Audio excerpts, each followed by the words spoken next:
The challenges facing our youth, and our world grow more complex by the day. There's never been a more compelling need for a new generation of young people with innovative ideas, entrepreneurial mindsets, and leadership competencies who can be forces of change to transform our world. This webinar will explore how schools can nurture highly motivated students to realize their passion in bringing solutions to real-world needs through developing businesses and social enterprises and special projects. We have a really great panel today from Kenya, from Daniel Juma, the Executive Director of Global Peace Foundation Kenya, is one of our panelists. We have Patrick Kush, the founder of a brand new charter high school in Colorado Springs called Launch High School, just opened up this past August, is with us. We also have Erastus Mong'are from Startup Africa. They do competitions for entrepreneurial students. We're going to have each presenter present for about 10 to 12 minutes. They'll use PowerPoints. And then those of you who are participating, you can, the question section in the webinar, you can be posting your questions during the presentations and during the webinar. And then after the presentations are over, we will open it up and channel those questions to the appropriate presenter or to the entire panel. Also, the panelists can ask questions of one another as well. I also have some questions queued up. Okay, so with that, let's start with our first panelist today, Patrick Kush, the founder of Launch High School. So Patrick defected from the traditional American education system to develop innovative programs. Before moving to Colorado, he developed a groundbreaking STEM charter school program which spun off many other successful related education programs. After navigating an untold number of bureaucratic and political hoops, Patrick was finally able to open Launch High School, a charter school for young entrepreneurs. He is now the head of school for Launch. So let's welcome Patrick as our first presenter today. So Patrick, it's all yours. Thank you, Tony. So I'm in Colorado in the United States, and I realize that we have people from all over. And this presentation is one we usually give to prospective families, but I think it does a good job of basically outlining what Launch High School is and the need for it. And I may throw in a few cultural pieces in there so you get an understanding of why some of these elements are important, at least here in the United States, to families. What we propose with Launch High School is using entrepreneurship to transform people's lives. So we are not in the business of just creating entrepreneurs.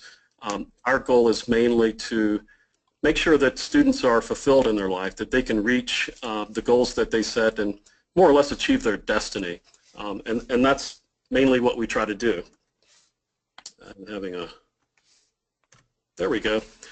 So we introduced this as something new and different and a way to connect, and here I've highlighted in orange our school colors, kind of the main parts of this, so you don't really have to read the whole thing, but there's always been a disconnect between what kids want to do and what schooling they have to, that is put in front of them, and then what happens to them in the real world.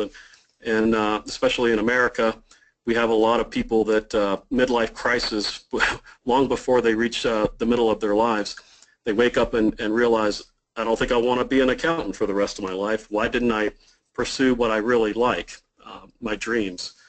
And so we've developed this kind of catchphrase, the practical pursuit of passion and prosperity. We try to link all of these in a practical way. And in Colorado, there's a saying, follow your folly, which is all grand and fine to pursue your dreams, but you have to do it in a responsible and effective way. And again, that's what Launch High School tries to do.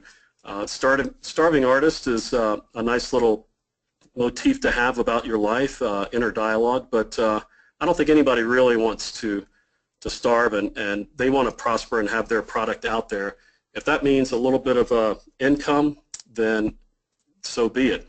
So a few quick true stories that actually frame how Launch came about. Cindy was a recent college graduate I met, and she said, I can't really find a job, but I have these student loans, and I can't find a job in what I studied. And she said, it looks like I'm going to be paying off my student loan until I'm 50. And I was just like, wow. At the time, I was actually 50 a couple of years ago, and I just thought, that is no way to have that cloud hanging over your life. That's no way to start your life. And my brother shared the same ideas. He and I basically got together and launched high school. But that was one of the framing stories. The other one was, I didn't meet Stuart, but I read an article about him. He was a 30-something ne'er-do-well, and coming from the other end of the spectrum, never went to college, kind of pursued his passion of just playing his music. And at one point, a friend of his said, you know, Stuart, you're a really good musician. You should get your product out there. Why don't you sell it kind of like iTunes? $1 a pop. You can download his original music. And he went from, you know, starving artist, as they say, playing bars and waiting tables during the day, to making lots and lots of money doing what he loved. And that's what we're all about. So again, this frames the story of you don't have to go to college and incur $100,000 in debt or more to do something you don't really love, because those are the, as we see here, the well-worn paths to economic and social prosperity, at least here in the United States, are no longer viable. And that's really Cindy's lament. She tried the tried and true way, and it doesn't really hold fast anymore. Also, technology is allowing great leaps in education and work, and this means that anybody can start up a business. The barriers to entry for entrepreneurs are extremely low now. The global markets, the technology, it allows anyone to do pretty much anything they like if they have enough resources and drive and knowledge, which is, again, what launch is all about. So what this kind of culminates in for us is each person can learn and earn as they wish. That's when, where, and how it works best for them. So we're part of the learning part right now, and this means, I don't want to get too deep into our model, but basically kids technically do not have to come to school to get all their education. Now, they do come to school at Launch High School because there's a big cultural shift and climate, culture shock and climate change with what we're trying to propose here. Here's our mission, and again, the three keywords there are opportunities, passion, and prosperity. We're trying to link all of those. What do you love to do? How do you make it work for you? And where do you find those opportunities? One second. There we go. Here are our value systems, and you can see the acronym creates the phrase as our esprit de corps, or our spirit of the body. Entrepreneurship to us is a way to find out who you are, self-discovery, link it to your passion, and a lot of kids don't know what their passion is, but that's part of our program to help them find it. And then through, once you know who you are and what you love to do, entrepreneurship skills help teach you how to manage risks and how to see opportunities, how to be innovative, and then a big one for, at least for American kids, tenacity, the stick-to-itiveness, the follow-through that gets you to your goal. I think kids here have it, you know, relatively easy as far as life goes, life challenges, and they haven't learned how to bounce back and be resilient when they meet failure. So our goals are to develop the person, to develop a way to see or develop opportunity for those students, and then our broader goal is really to develop the community. And when I say community, I mean our local community, starting with the school and then the city, the state, and then beyond. So we're trying to take this idea of entrepreneurship at this lower level. You see a lot of it in the higher education now, entrepreneurship, but not too much at the secondary or high school level. And so we're trying to take this message out that entrepreneurship is the way of the future. A lot of people recognize this, but they're usually at the higher ups and not in, you know, the mid-levels of society. A few of our themes. Interests are important. It provides motivation. We are all about doing and creating and making impact on the world, not just studying about things, but putting that knowledge into action and creating impact in the world. That's really what we're all about. creativity, and impact. Individualism, as I spoke earlier, you don't have to be a cog in the machine anymore. You don't have to run with the herd if you don't want to. We produce and provide developmentally appropriate freedom, risk, and responsibility. So basically, teaching the kids how to grow up, if you will. And then because it's a pretty different model, and we're going to ask them or force them in some cases to take risks. When they fall down and get dirty, we're going to pick them up and dust them off and learn a lesson and keep going. So we provide that support just after they, actually when they need it, not before or after. We don't want to rise to the level of too much frustration. Very quickly, we have the core academics here in the United States. You have to learn your basics of math, science, English, and social studies. We also have our entrepreneurship curriculum, and that's really, we went around as much as we could, did a lot of research and found the best parts of the best programs that attune to or align to our values. A big piece is the kids actually start their own business when they're a junior that they're going to pursue for years to come. They're starting many businesses right now, small ones that come and go in a matter of weeks or months. Another big piece is this is a dramatic culture shift, and I would even say culture shock for most kids that sit and get in American schools. Kind of the DNA of American education is transfer of knowledge. And that means the teacher tells the student what they're supposed to know, and then the student tells the teacher what they retained. And that's kind of old school, if you will, quote unquote. But here at launch, it's a little bit different. We shift the responsibility onto the student for learning. We also have lots of coaches and mentors, and that's part of that whole support system. So our outcomes, I didn't emphasize any here, but these are pretty serious. You can, they're very dense, rich outcomes. These are just a few of them that I've highlighted, and I'll let you read those when you download the PowerPoint. But just things like personal influence to manage complexity and unpredictability.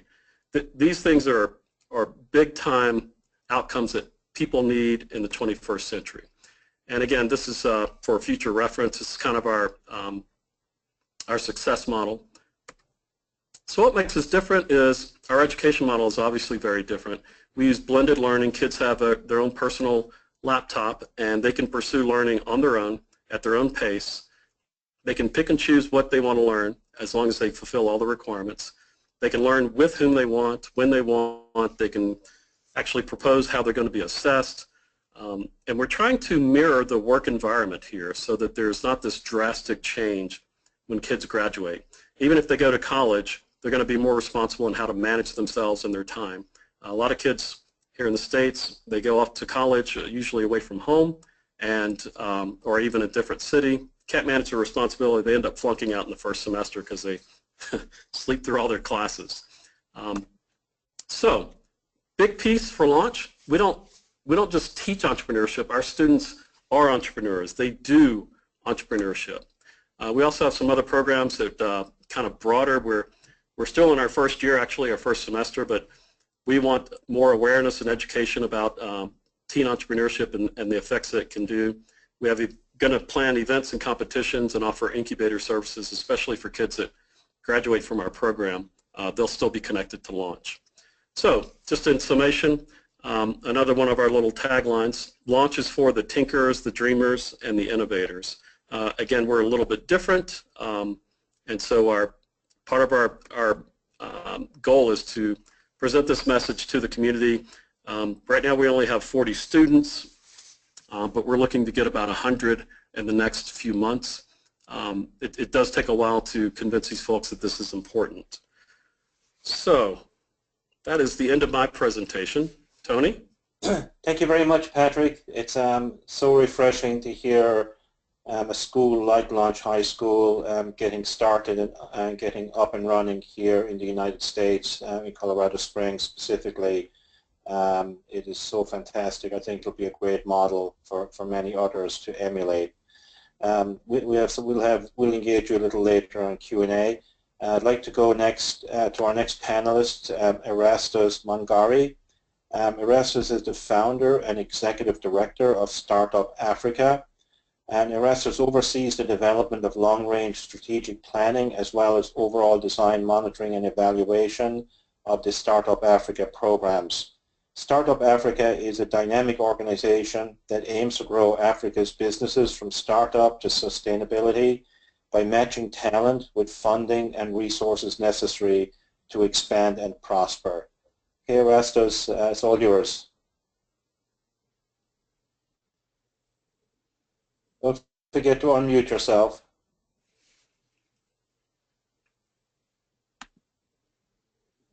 So Erastus, unmute yourself by clicking the microphone icon next to your name on the panel. There we go. Okay, sorry about that. Hello everybody, and thank you so much for the opportunity to come out and be part of this great webinar. To you, Tony, and the other organizers and my fellow panelists, great connecting and learning about what you're doing from your end to make an impact in the entrepreneurship ecosystem. For my presentation, I chose to talk about an initiative that Startup Africa is doing in partnership with the University of Delaware. This initiative is called Diamond Challenge for High School Entrepreneurs.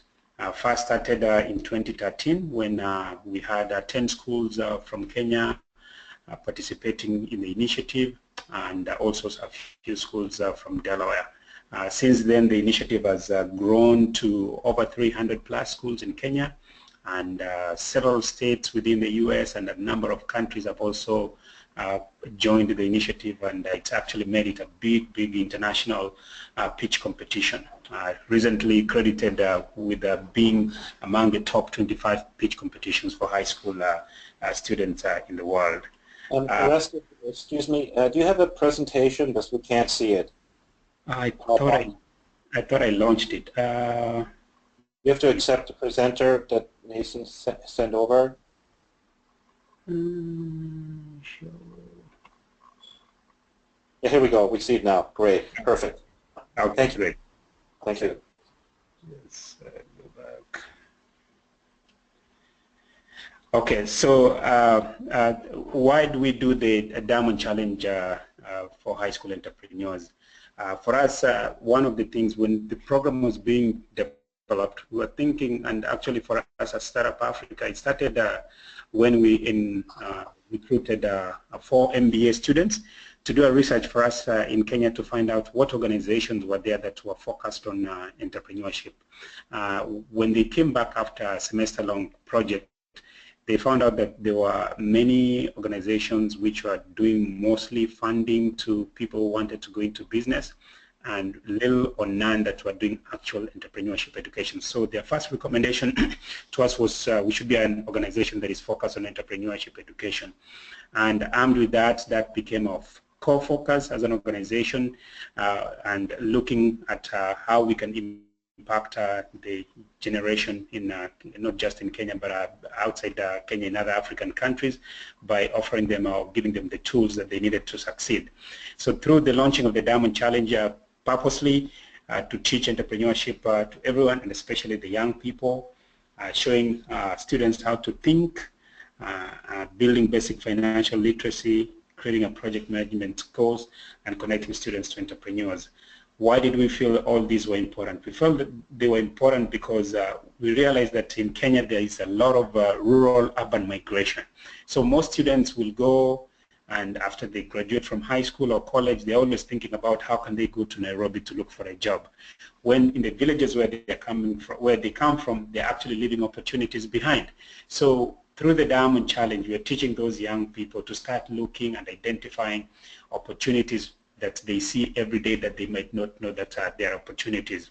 When they go through the pitch competition, we challenge them to go out and just walk around the villages and the communities where they live to identify as many problems as they can see. And then when they come back through a curriculum that we have developed, they sit down with a teacher and some other mentors who go through every problem that they've identified, and out of the many, they select one that they want to work on for their pitch competition. And then they go ahead, write a concept paper which is sent to us online, They are assigned to online judges. We have a team of international judges who review them, give feedback, and the students are able to refine the concept papers before they are sent to a national competition in Kenya. Something happened to my slide. Let me see.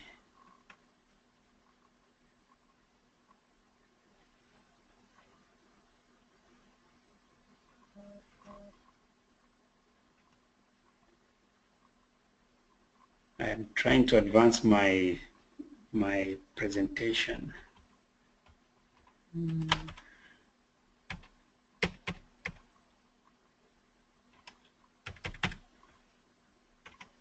Hello? Okay, there we go. Hello? Yeah, go ahead, Erastus, you're good. Sorry, I thought I lost you.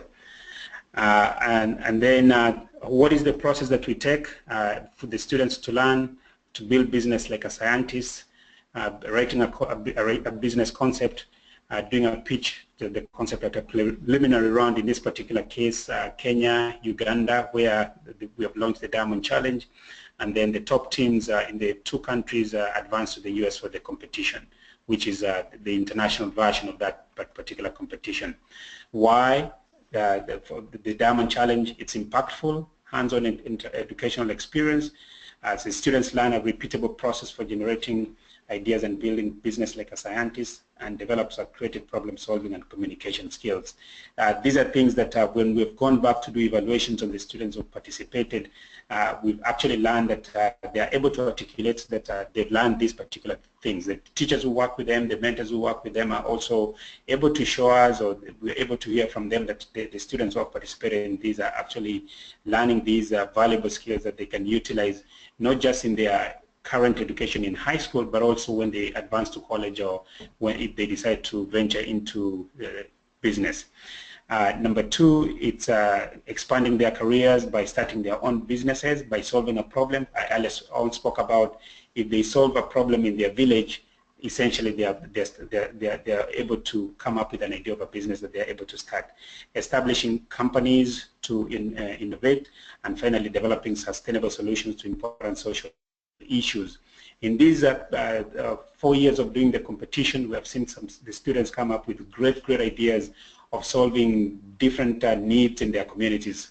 As you're aware, Africa has a lot of challenges, but for us to see these students actually looking at their communities with a different view based on what they have learned from the Diamond Challenge has actually been very exciting. And for them to go back and implement those ideas, or work with their parents or some people from their communities, for us it shows us that the program is working. And three, helping them build connections to provide advice to customers, employment opportunities, and more, while they're developing the ideas and making connections. One of the things that we've seen these students do, for example, last year when we did our competition, we did it at a university setting in Kenya. And like here, where, for example, students will have an opportunity maybe when they're juniors or seniors to visit different universities before they decide which university they want to go and join after graduation. Students in Kenya don't get that opportunity. So last year when we did our national pitch competition, we held it at a university there, and the over 200 students who are in that pitch competition, all of them asked us if they can get an opportunity to tour the university. The director was at the meeting, arranged for some buses to come. They took them around the tour of the university. When they came back, the students were asking, what will it take for us to come and join this university? Of course, they were given all the requirements, etc. But the most important thing, just to see that these students are connecting with a place they've probably heard about, or probably they could have only joined after they graduated from college. To see them connect with their peers from across the country, like for example, we have a team of students who met at the 2014 competition, and they have now connected in different universities, and they're working on a joint initiative. That for us gives us hope that the Diamond Challenge is definitely doing what it's supposed to do. The participants usually form teams of 2 to 4. Their teacher who serves as advisors. We have judges, online judges, and also pitch competition judges, live judges. We have mentors who from different schools who help the students as they go through the process, and then of course the sponsors who make this initiative possible. The prizes are in the national competition. We give $500 to the winner, but when they come to the international competition in Delaware, the first place winner gets $7,500. Second place gets $5,000. Third place gets $2,500, and whichever team has the best social impact idea gets $2,500.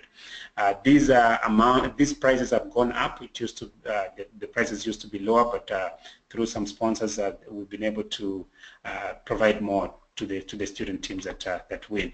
Also, the teachers who rank number 1 to 3, they also get a prize money for them to go and start an entrepreneurship initiative in their schools. The evaluation criteria that we've used for this, for the students' concept, we look at feasibility, we look at growth potential, and social impact. So when the judges receive the concept papers online, or when they're doing the live pitch judging competition, these are the 3 areas that they look at. When you look at business schools, and I'm talking about university business schools that probably have a pitch competition, these are some of the things that the judges usually look at when they're evaluating business plans. So from an early age for us, through that concept paper that the high school students are writing, we are giving them valuable skills that I remember twice in the past international competition, the judges have actually wondered whether the students, the Kenyan students were high school students or university students, because the level of presentation, the ideas that they presented just wowed them. So for us to know that we have taken them through a process, a rigorous process, where we have online judges who are giving feedback and preparing them. We have teachers who are working with them closely before they come to the international competition, gives us hope that if we continue to do this, we'll see great skills coming out of them. What are the leadership competences that our students are learning? And these are actually competencies that our students and teachers have articulated back to us when we do evaluations. They've shared about learning how to do problem solving, not just when they're doing preparing for the pitch competition, but also when they're doing their own learning in school for other classes. Communication skills, very important for them to be able to come and stand in front of a room of 200, 500 people and do a pitch competition. Very, very important skill that any aspiring entrepreneur or a leader requires. The planning process, from the time they form the team to the time they get the idea and start working on everything that needs to go into the concept paper, and eventually the deck that they use at the live pitch competition, that requires planning. Decision making, who's going to do what, when is this supposed to be done, also very important for the students. Project management, we encourage the students to look at everything as a project, and we give them the very bare basics of what a project is and what goes into it. Negotiation skills, sometimes they have to negotiate amongst themselves, so we leave that up to them to negotiate, but the teacher is always sitting on the sidelines just to see the dynamics on how these students are engaging with each other and negotiating on different things, and how they manage that. Managing people, essentially, how do they manage themselves first and foremost?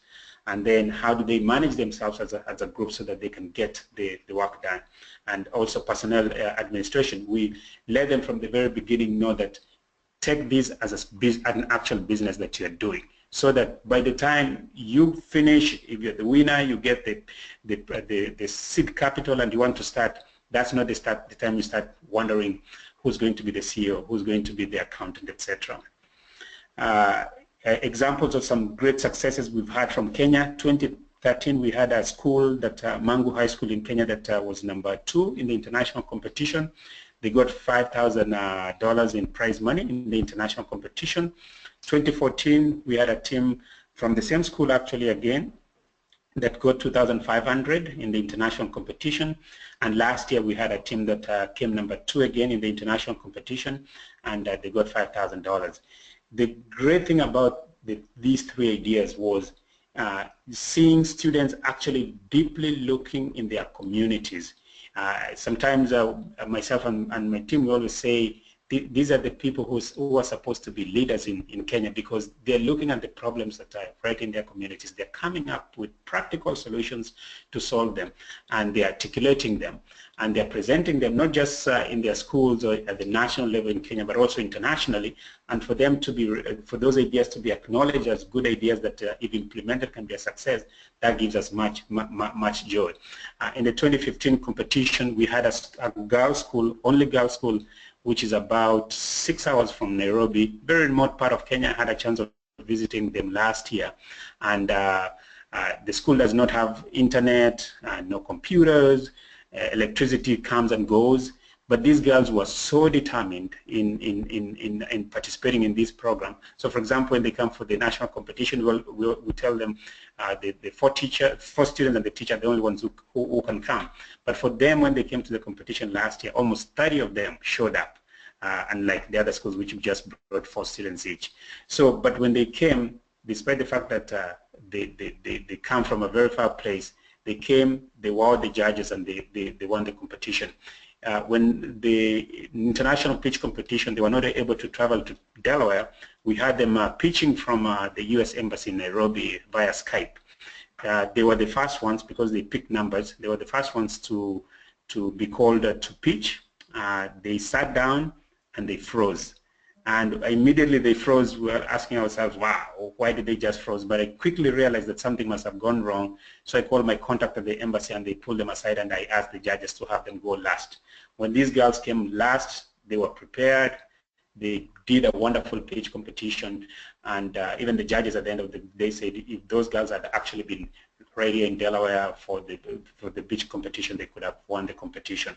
But more importantly, these girls were, when Obama went to Kenya last year for the Global Entrepreneurship Summit, they were called upon to go and showcase their project.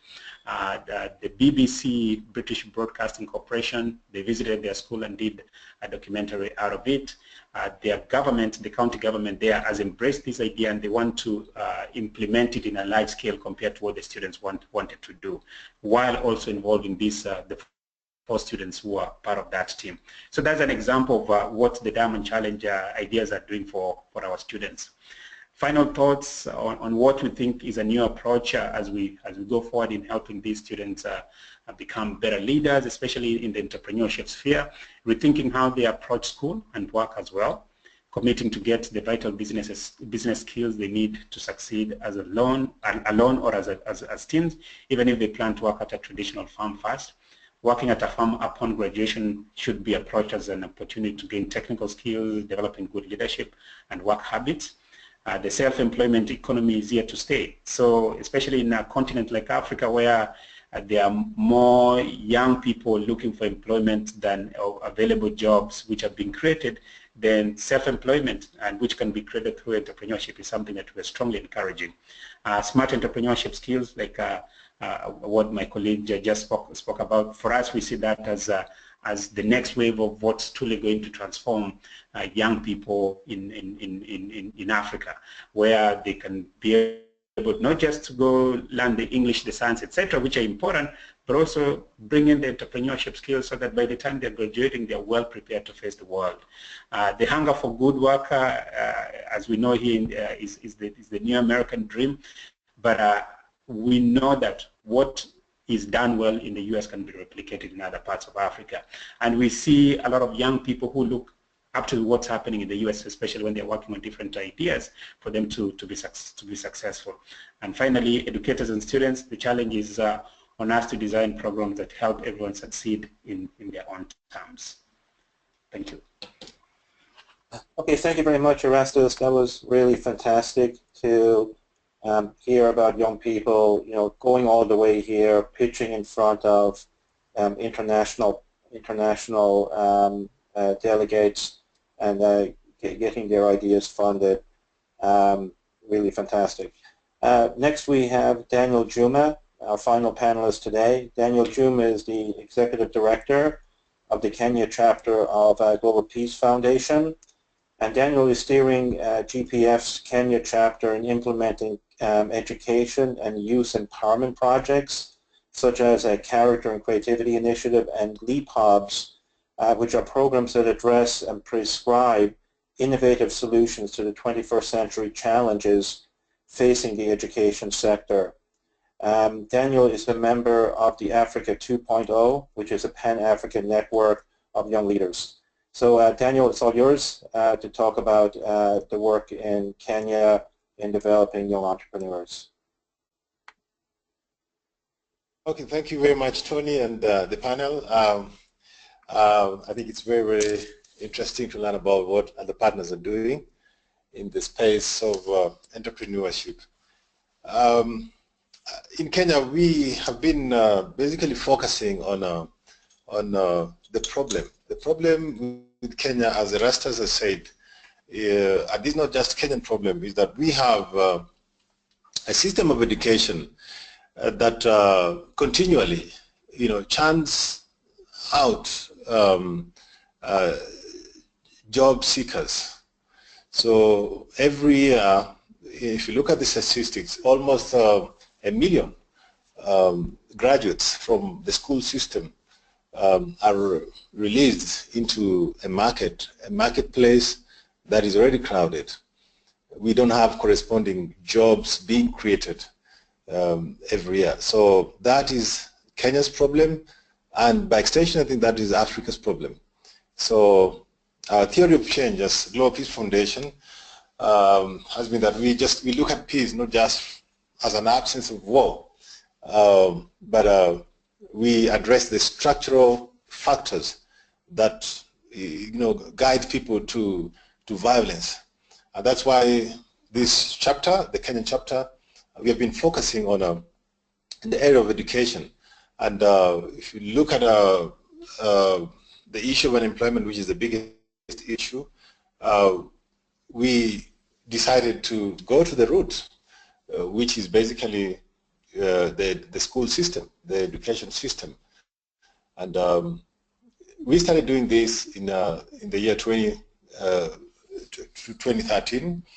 That is after we did pilots from 2010 in high schools, that basically showed that if you infuse character and creativity in students when they're young, then you're able to achieve several things.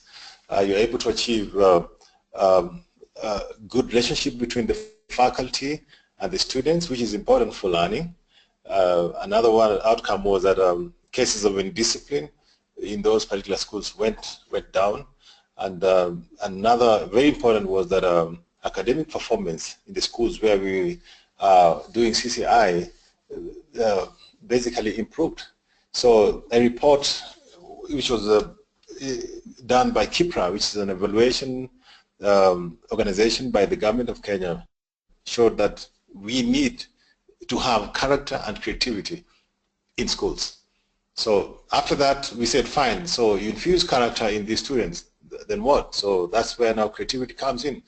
And we decided to come up with Leap Hubs. These are basically spaces in high school. So we're saying that a Leap Hub is a dedicated space, an incubator within high schools, where young entrepreneurs, irrespective of their grade point average, can launch a business or start a social enterprise. It is a place that incubates and nurtures ideas and business plans. So we are the first organization in Africa to basically introduce these hubs in schools. If you come to Africa, maybe you've heard that Kenya of late is being referred to as the Silicon Valley, the Silicon Savannah of Africa, because we have hubs like iHub, Growth Hub. The other day, the founder of Facebook was here, Mike Zuckerberg, and he was at iHub to see, basically our Silicon Savannah. So yeah, so basically that is what we do. We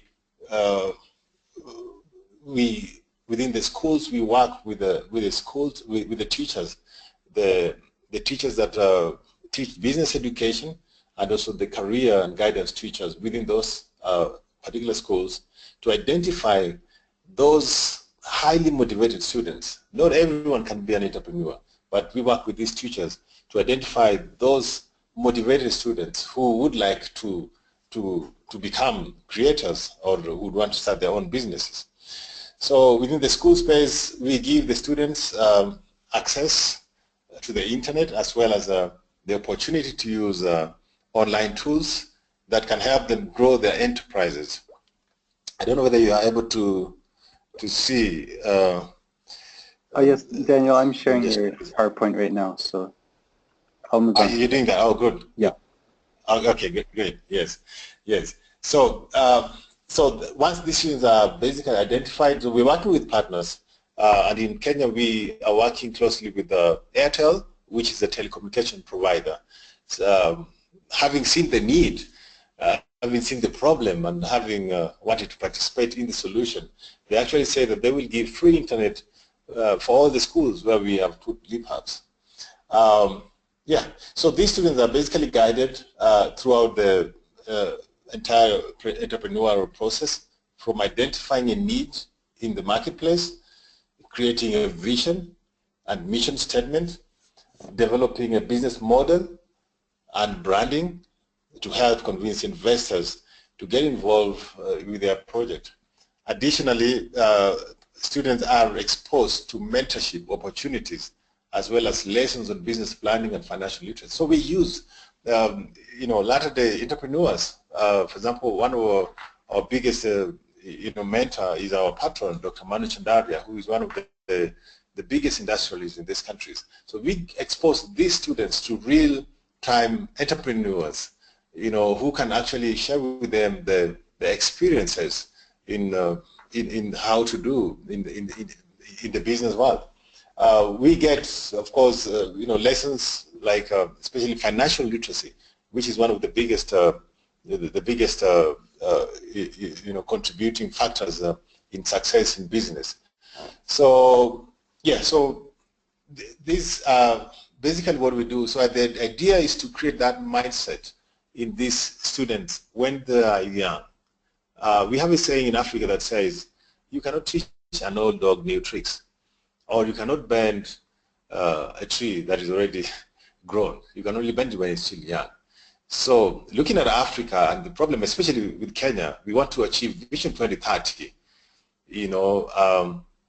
but we are saying that with an economy that churns out, thousands and thousands of job seekers and no corresponding job opportunities being created, with such kind of an economy, you can never be able to achieve any development goal. And also looking at the high school space where we're working on, we have interesting statistics that actually drove us to actually work within the high school space. Was that every year, almost 500,000 high school students sit for the Kenya Certificate of Secondary Education. Every year, 500,000. Out of these, only 10% managed to go to the university. And then a further 15% managed to go to the tertiary colleges. A bigger 45% or more do not go to the university or do not go to the tertiary colleges. So where do they go? This is a question, and this is a problem that we have been trying to solve through LeapHubs. So we have a situation whereby thousands of young people leave school, they don't go to campus, they don't go to middle colleges, they're outside there. This is the problem. These are the youths that are available for misuse by the politician. In the case of post-election violence, you have heard that Kenya has been notorious, especially 2007, for post-election violence. But I also saw in America the other day when Trump was declared the president, I also saw America copying the Kenyan habit of rioting after an election. But our problem, it has been much more deadly because we have had people dying, especially 2007. More than 1,000 people died. And some of these are basically young people who are basically being misused by politicians. And another problem is extremism. These 45% that we're talking about are available for recruitment by the extremists. So as you can see, LeapHub is actually solving a serious problem, not just a Kenyan problem, but a global problem. As you know, Kenya is next to Somalia, and we have Al-Shabaab, and most of the the recruitments, especially in Somalia, happen in the neighboring Kenya. So this is the problem. This is the theory of change that Leap Hubs try to solve. So we have been since the year 2013. We have had, I think, very interesting results. By 2015, we had almost 8 innovative ideas being launched by these students, and we also had almost 96 innovative ideas that that were under incubation. That was by the year 2015. By this year, we have almost 24 ideas that are under incubation. Another statistic shows that the students' trainings, the students that are actually being trained under these Leap Hubs, we had in 2015 we had 840 students. In 2016 we have had 1,867, which totals to around 2,700. And then of course, by doing this, of course, we work with teachers, and we have worked with partners to be able to train teachers to know how to handle these students, because we need teachers. Teachers are a very, very important component of the Leap Hubs, because they're the ones to identify who among the students are potential entrepreneurs. So for us to succeed, we have to work with the teachers, and for us to work with them, the teachers need to get trained so that they're able to guide the students. So the impact we have had so far is a total of 56,400 students have actually been impacted. And even as we're talking now, we can be sure that several hundreds of students who actually leave Form 4, who don't go to the university, are outside there creating business instead of sitting down, because this is what we try to create. The mindset change must be created, and we are very happy with partners. We work with partners. Rastas, actually, the Startup Africa is work in the same space. The schools, especially the Mong'are school, where we have had the students who go for the Startup Africa Diamond Challenge, they actually have Leap Hubs. So we are happy to apply what we call a collective impact approach. And that's why we get partners on board. As I told you, Airtel is giving internet. As we're talking today, we have Google on board, working with our Leap Hubs to train the students on what you're calling the child online safety.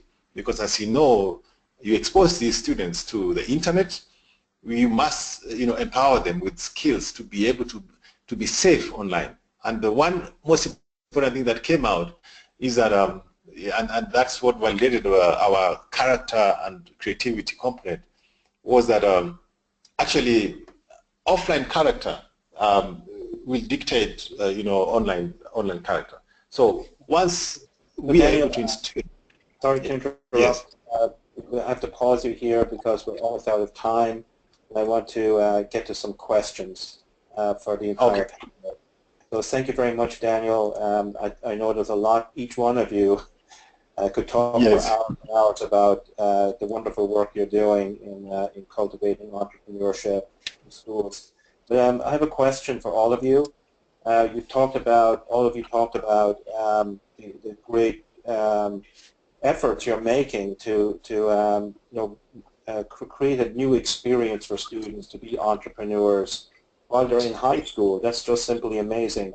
Can each one of you give like an example of a business or social enterprise that has either launched, has won a prize, that's probably in development in the case of Launch High School that's only been open a few months, that you feel promising? I think a few examples will help our audience here a little bit. Patrick, why don't we start with you? As you said, we've only been open a few short months, but some of the things we've done have had some influence on what students were doing already. So one student in particular was, she's actually in 8th grade, which here would be about 13, so a pretty young kid, and she was making different products, craft products like tie-dye t-shirts and things of that nature, and selling them on Etsy, which is a craft website where you can sell things. Anybody can sell things. And after being exposed to just a couple of months of our program and being introduced to social entrepreneurship, she decided to redirect some of her profit into a new nonprofit that she established. I believe it was for school supplies for kids in Mexico through contacts she had down there. So while we haven't had time to actually create any real businesses, we've done some made some steps forward to introduce kids to new concepts. Okay, fantastic. Erastus, maybe give us an example of one of the students who won the competition, a recent competition. If you go into a little bit of detail about what's compelling about their business or social enterprise. So we have a team of students from our 2014 competition. They wanted to launch their idea while they were still in high school, but they were seniors and they were about to graduate, so that did not work out for them. But what these students have done, now that they're university students, they have reconnected, and they have actually continued to develop the idea. As we speak, about 2 weeks ago, we got them permission, or they are going to be admitted to the incubation center at Kenyatta University. That's the Chandaria Business and Incubation Center at Kenyatta University. So there's also another team from last year's competition. Also, they've been working with some people in IT in Kenya to help them develop the idea further. And the same thing with them, they have also been given an opportunity to go and launch the idea from the incubation center at Kenyatta University. So the two ideas, they look very promising. If they continue getting the support that they're getting currently, we see potential for them being launched next year. And this is why these students continue being students at the university where they go now. Great. So Daniel, you mentioned that several businesses have launched or are in the process of launching through Leap Hubs in Kenya. Can you give us an example or two of what those businesses are in fact? Okay, so we have several businesses, but I think notable ones, especially we have had students from Moi Force Academy that came up with a solar-powered purification plant that is in school that actually purifies water, and the water is sold at cheaper prices into the school and also in the neighborhood. Another project include Kariobangi North Gas. You know, they make soaps and weave mats from bamboo, and using this money they're able to buy books, sanitary pads, and other essential items, you know, from the populations in the neighborhood. Most important, another one from Alliance High School, they had the Blue Drive. You know, it's a storage system that they're trying to develop that you're able to actually store, you know, and access your documents without actually using the device, the physical device. So quite interesting. You know, I think we'll get to share with you some of the business ideas, but they are already being incubated and it's doing well.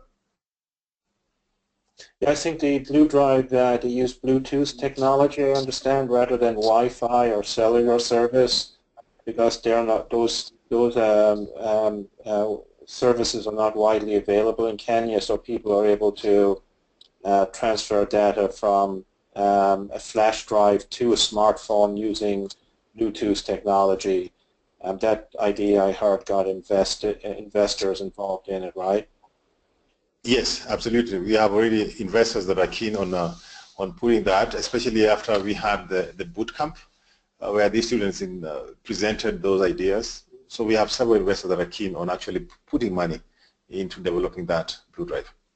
So our webinar today, in addition to speaking about entrepreneurship, it also talks about the importance of leadership, especially in our world today where corruption is a big issue all over the world. So what Could each one of you talk about what you're doing to develop moral leaders in these businesses? How are you infusing values, character, the role of the leader as a role model, those kind of things to steer so that these students early on can develop the right leadership skills to guide their business or social enterprise so that it's sustainable, so it will grow, it will make a contribution, a positive contribution to the world. Patrick, let's start with you, as I know you had a big emphasis on leadership at Launch High School. Well, it's in our plans. There is a large emphasis in our plans, but quite frankly, we haven't done a good job of developing personal leadership. Leadership within the community to the degree of, as I said in our presentation, we stress impact, that everything you think, say, and do has an impact upon the world. And the kids are just starting to kind of realize this. And again, they're younger. They're 13, 14-year-olds. They are somewhat globally aware, but they're not quite sure how they can impact the world and if anything they do makes any difference in the world. And so we're just trying to emphasize that, yes, who you hang out with, the things you think, say, and do have an impact on you and therefore have an influence on the world. But we haven't started, except for a few instances with our older children, we haven't done much with individual personal leadership skills. So that's something we need to work on, and perhaps I can learn from the others. Okay, thank you. Erastus, how about you? Are you infusing that into the Diamond Challenge? How does that show up in the work you're doing with Startup Africa? So one of the things that we do when these teams are forming, as I mentioned earlier, it's teams of 4 students and a teacher. We don't want the work to be done by the teachers. So we encourage the students to take ownership, and in the process of taking those ownership, one of them has to step up as the leader of the group, the person who makes sure that everything that is needed, because they have a timeline that they follow. So one thing has to happen before another. So we always encourage that there has to be, out of the 4 students, it has to be the lead student, the student who speaks on behalf of the others as the group leader. So we have seen actually that working very well on how these teams work together. You can even see when they come to the pitch competitions how they interact with each other, who's taking the bulk of, for example, the presentation and the overall state of what they're going to be doing. The teachers, as I mentioned, theirs is just to serve as an advisory role. So when they see the students need some support, they'll step in and assist. And also one of the things that we've started doing is that we have started creating Diamond Challenge ambassadors. These are students who have gone through the program, they understand it. So once they've graduated or when they're still in high school, they essentially become the ones who are talking to their peers about the program, encouraging them. If they're in the senior year, they're talking to the juniors, the sophomores, the freshmen, so that there is continuity of what we're doing at any particular time. Very good. So Daniel, you got about 30 seconds to talk about how leadership is infused into Leap Hubs. Actually, before we initiated Leap Hubs, we actually made sure that we ran what character and creativity initiative in those schools, where we're talking about transforming schools by educating the total child. So in business, we talk about discipline, which is very, very important in business, resilience. All this is important. So we, most of the time, infuse CCI, the component of CCI, in these Leap Hubs. So, and that's where leadership comes in. So most successful leaders, especially in Kenya and world over, were basically people who had these values: discipline, good character, integrity, honesty, and this is something that we've been doing, and we are very well known for in Kenya for that. So I want to thank all of you who joined our webinar today. I want to thank especially our great panelists, Patrick from Launch High School, Erastus from Startup Africa, Daniel from Gold Peace Foundation Kenya.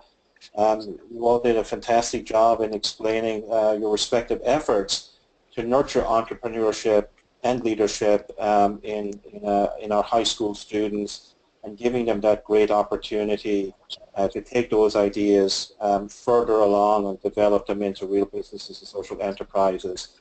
This wraps up our webinar for today. We have recorded the webinar. For those who missed it, they can link onto it later on. And we will be continuing this series of webinars in 2017, all towards the goal of transforming education. So thank you very much to our great panelists and everyone who joined us today. Have a great week ahead, everyone. Thank you. Thank you so much. Thank you, Tony. Thank you.